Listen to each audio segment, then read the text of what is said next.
পরিষ্কার আমরা বলেছি এই অর্থবর্ষে 1 লক্ষ নতুন নিয়োগ হবে, 20,000 পুলিশে এবং 50,000 শিক্ষক, শিক্ষিকা, শিক্ষাকর্মী, অধ্যাপক এবং আমাদের অন্যান্য যারা শিক্ষা প্রতিষ্ঠানকে সেবা দান করেন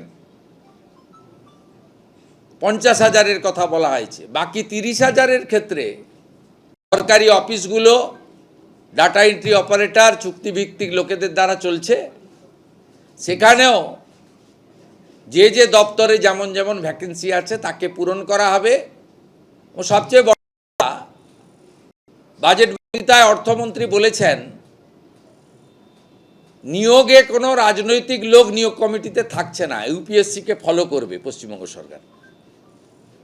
এবং আজকে যে চাকরির দুর্নীতি হয়েছে সেই দুর্নীতির হাত থেকে আগামী দিনে আগামী প্রজন্ম বেকার যুবক যুবতীরা রক্ষা পাবে, এটি একটি বড় দিক।